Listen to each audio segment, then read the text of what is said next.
when I come and do these things and do them live, and then you don't know what you're going to get. So they asked me to do the brain maps on some people that were having the bars done, and it's like, okay, that's good. I'm open. I'm always pushing the envelope. I'm on the front of the curve that's on the front of the curve. We have to look back to see where the cutting edge is. All I can tell you is when I saw the results, my jaw dropped. I was so astounded. And you got to remember, I've been doing this for 16 years. I have seen brains of every kind and all different kinds of conditions. This is the very first time that I've ever seen a brain do what we are about to show you. I mean, I was blown away. It takes a lot to blow me away. This blew me away.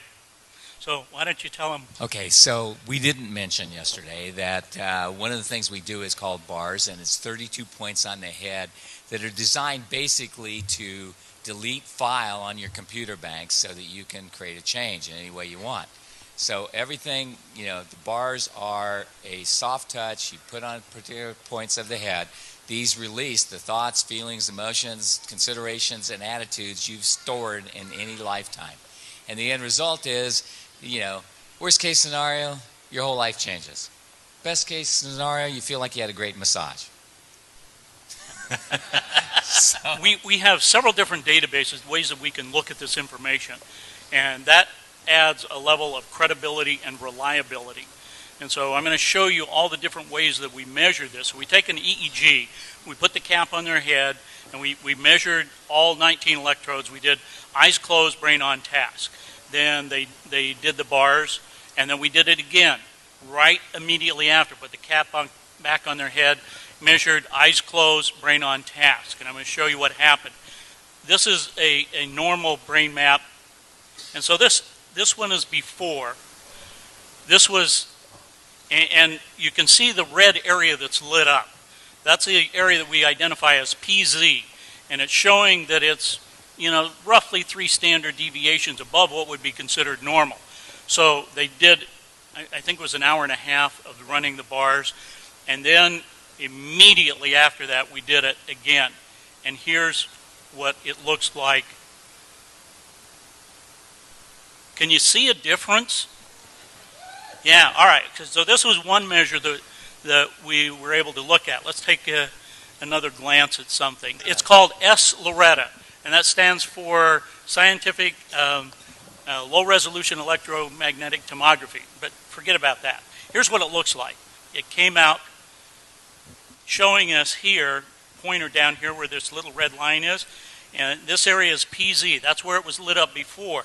We have a different scale, and down here it's showing us that yellow is 3 standard deviations above what's normal. Well, we know it's at 2.7 hertz. It's in the delta range, so it's a low frequency. But down here it says it's 4.97. So it's almost 5 standard deviations above what is considered normal. It is off the scale of what we're seeing here. So here after is what it looked like. See, you can see the dark color here is the normal range. It's also saying that the change happened at 2 hertz. Okay, well, that's all well and nice. There's another part that we look at here that is called the S-Loretta part here. And it gives us a triangulation. So we have what's called an x-axis, this black line here. Then the one pointing up in the air is a y-axis, and then we have a z-axis. So we get this triangulation. It's showing us exactly where. And you see this stuff here in the back of the brain? Well, that's PZ. That's where you just saw, it all lit up. So here's the after. It's gone. It's gone. This doesn't happen in my world of measuring brains. Not in a matter of a few minutes. Now, being the scientist I am, that's not good enough for me. That's great, but I want to see it in action. You want to see it in action? For real? All right. So here's the brain, the area PZ that we're looking at there. And you can see the red coming in and out, that sort of thing. This is the playback of the EEG. So we've taken her eyes closed EEG, and we're now playing it back. So I went through and pulled out the pieces that I wanted to show, and they said, okay, make this little movie for me and show it. Now let's look at the after as well.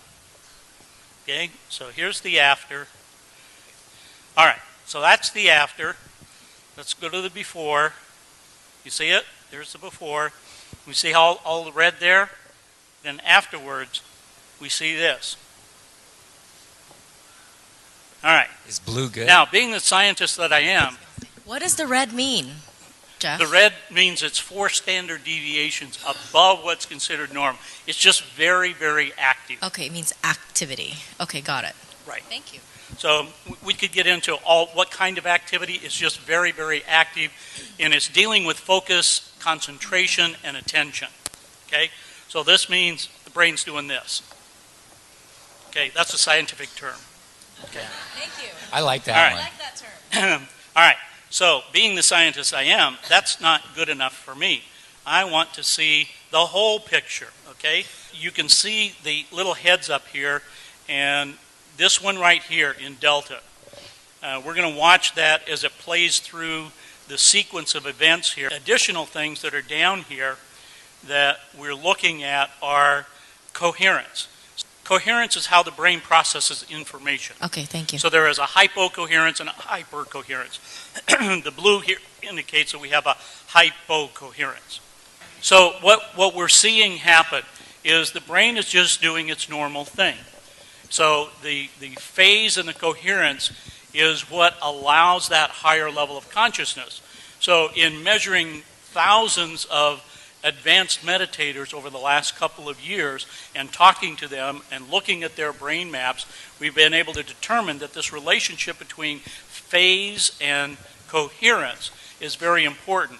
We've also done some things with heart math where we've had people wear this heart device for 24 hours, and we would map them during the brain when they were doing meditations. And they would be meditating for 2 hours at a time in a room like this. So we would have 450 people, and we're measuring some of these people and looking at the relationship. And when people had these profound experiences, when they were able to have kundalini energy, and we've mapped these things, we have validation of them, that the phase and the coherence become very important, and we would see an alignment of the phase and the coherence in what I just showed you, and the heart coherence. So when there is complete heart coherence and brain coherence, then people start to have these magical experiences and start to have energy lining up. And this is about, so when you talk about aligning the energy in the chakras and coalescing that energy, this is what we've been looking at. And so what I'm seeing in this bars situation is not only a complete physical alignment, but I'm talking about the alignment with the universe, because there's a part of the brain called the thalamus that regulates all of these frequencies. And the thalamus, at the top of the thalamus, is a thing called the thalamic gate. Now, at the thalamic gate, there are a set of what we call reticular cells. These reticular cells allow other cells to bind to them, and so there's axonal columnar cells that grow up out of the brain, and it comes out right here. And what do we call that? The crown chakra.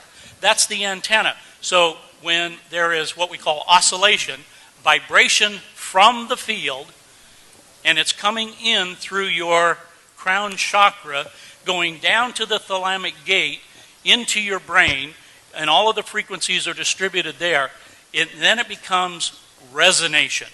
The cells in your body are resonating with that energy. So when you have a thought, where does it come from?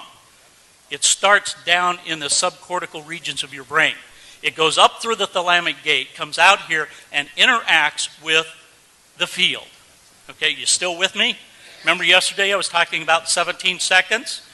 If you hold that energy and you're putting that energy out for 68 seconds, that is wave energy that's coming out, right? Once you hold that amount of time, the visualization that you just heard and that you just did, that kind of visualization, if you hold that for 68 seconds, it now has enough massed energy in the brain to affect particle energy. Okay? That's where the transition comes in. So the longer you hold these thoughts, the longer you work with them, whether it's visualization, mind movies, whatever your technique is, the power of that is absolutely astronomical.